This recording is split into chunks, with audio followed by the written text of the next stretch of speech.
Yes, into the second quarter of the South Australian Amateur Footy Show, brought to us by West End. Time to have a look at Divi 1 games. Jeps Cross in 8th, play Broadview in 5th. It's at Duncan Fraser Reserve. Broadies come into the game, Macca, on the back of a 70-point win. Jeps on the back of a 38-point loss. Yeah, look, I think Broadview are going to be probably the team that'll finish 5th in this comp. I don't think they can beat the top 4 teams. Shock, Goodies, Henley and Gazer. I think they'll be one of the grand final will come from one of them teams. But Broadies, you know, Mitchell kicked 4 again and Williams 4. They had 10 goal kickers, starting to get a good spread of in their game. And, you know, equated for Teatree Gully pretty easy. Jepsies struggling a little bit. Clark kicked 3. And Hudson and Stengel and their best players again, but Gypsies need a big lift to avoid relegation. Pretty hard to see them getting over Broadie. Yeah, I think Broadview will win this one and keep their position. All right, Henley there in 4th spot, up against Eastern Park in 10th spot. It's at Henley. Henley were beaten badly last week by Gazer to the tune of 49 points. Eastern Park, we touched on at the start of the show, big winners over Shock. So got one team that's used to winning, one team that's used to losing. Reversed roles coming into this one. Yeah, well, let's hope Eastern Park haven't got a big hangover. Now, the drum beater out of there, he would have been in madness. You know, he would have beaten himself in a frenzy out there as the Parkers got up for a win. Look, Ricky O'Loughlin kicks 3 for the Parks. Gatto, Butler, again, very good players. And Alan Harvey, who floats around in the back line, the little bearded player with the long sleeves, had another good game. Henley, really off the pace, you know, really got a touch up by Gazer by 8 goals, and I would have thought that Henley would have been a lot closer than that. So they need to do a bit of rethinking, and I think they'll come out all guns blazing against Eastern Park and blow them out of the water. I reckon you're right. That's the danger, isn't it? When a team with the talent of Henley get beaten the way they did, they want redemption pretty quick, and it's going to happen the week after. For sure. You know, if you looked in their best players, none of their big guns were in there, so they've obviously had a day off. All right, we'll go with Henley on that one. Match of the round, Shock are in 3rd spot. Gazer number 1 at Mitchell Park. Gazer, of course, undefeated this year. Took care of Henley, as we mentioned, pretty easy. Shock had that surprise loss to Eastern Park. So, sport, nothing guaranteed, but you'd be surprised to see if Shock could turn around against Gazer. Look, I think they'll give a better account of themselves than what they did out of the park. But Gazer rolling along still nicely.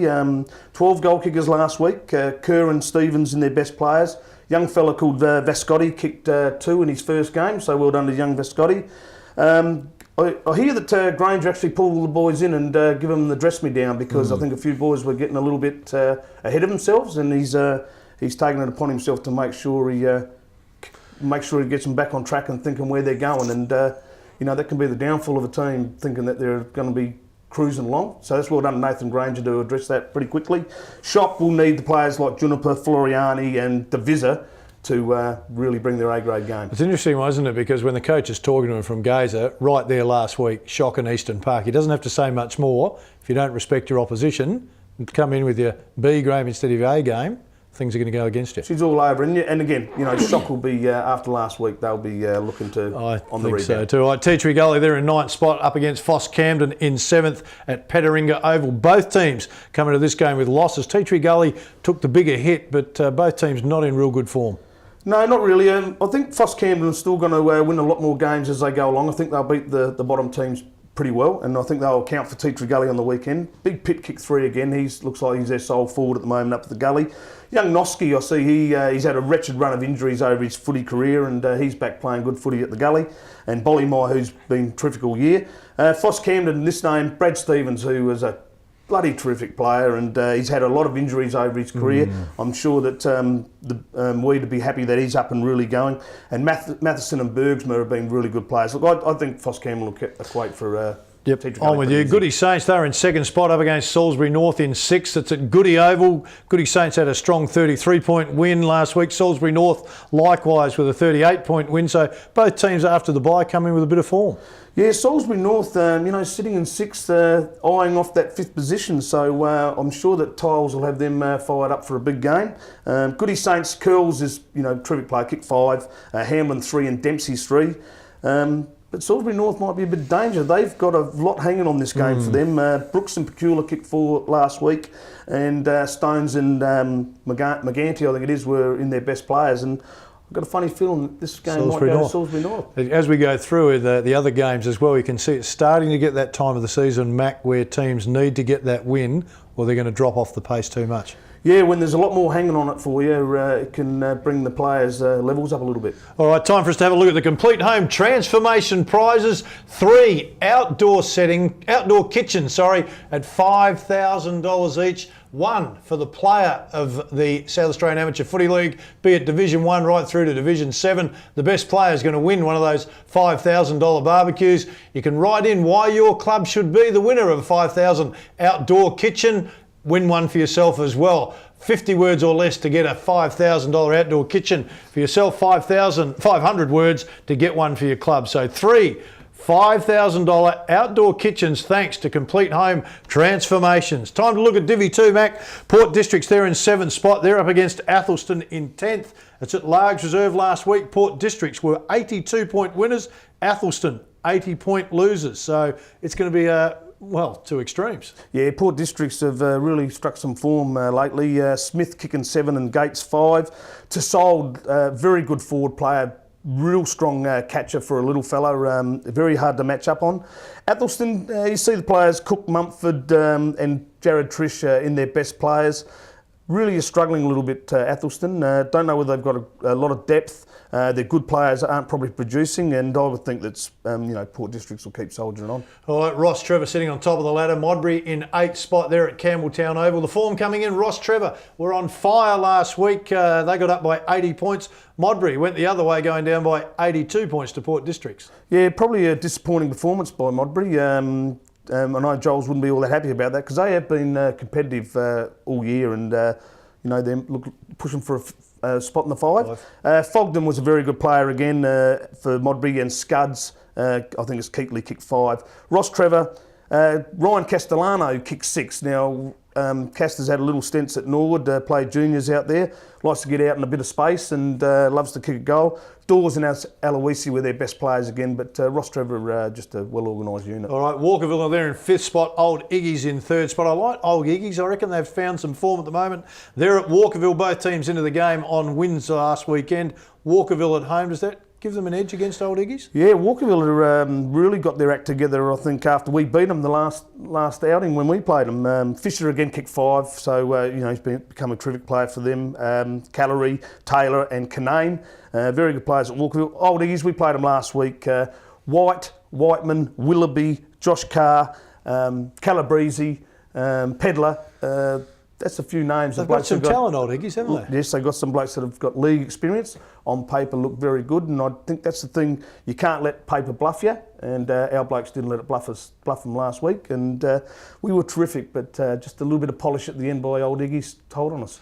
When you talk about that experience, we're coming into the final run towards the finals, that experience of those players you've just listed for Old Iggy's is going to be a big advantage for them. I mean, teams shouldn't be intimidated, you mentioned that, but it is an advantage for Old Iggy's. It is a big advantage, and if those blokes stay sound, they're going to be big challenges for Ross Trevor. And look, I think Old Iggy's might account in the end for Walkerville, but it'll be a tough game. Walkerville, might surprise. All right, the match of the round in Division 2, Adelaide Uni there in 6th spot.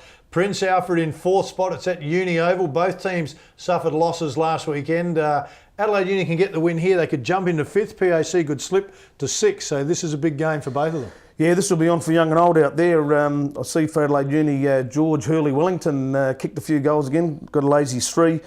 Taylor and Kurzel again. Kurzel is a very good player for Uni. And Alisi, they were their best players. Prince Alfred, Thomas got 5 again. Ryan Byrne had a very good game, and Perryman and young James Dowwood were terrific for him. I'm tending to go for Uni because it's at Uni's ground, but I think it'll just be a toss of the coin game. All right, I spoke to the coach, Rocky Butterworth, just before we came on air and said, what happened last weekend? He said, my players had their head you know where, so the sun doesn't shine. So I want you to say that. He said, I want them to be fired up. I thought they were pretty ordinary. He didn't say he had 13 out this week? He didn't say, no, so numbers didn't matter this week, so he didn't say how many were back. He just said that they weren't ready to go. So he's obviously put a few of his players on notice, and that can equate for a good outing. All right, so you're going to stay with Uni? Yeah, I'll stick with Uni. I think they're rolling along not too badly. All right, your boys, Payneham, Norwood Union, sitting in a nice spot. Macca, Spocker in 2nd at Payneham Oval. Your boys, so close, Macca. They look like they were going to get there over Old Iggy's. You touched on it, went down by 3. I know it's a loss, but were there some positives for you in the loss? A lot of positives for us. We had 7 players come back into the side who had been out for 3 to 4, 5 week injuries. So to have them all come back at the one time was a bit of a risk, but they're very good players and we had to go that way. In the end, I think it told on us. You know, we got run over in the end by Iggies, who were very good. But Tyson Reddy kicked 4-4 actually, and probably could have put the game a bit beyond doubt at certain times. We kicked 6-6 in the third quarter, and you know, we could have kicked 8-9. That was the game scun. Burrows, our captain, led the way, and big Taylor Charlton, who's our 18-year-old ruckman.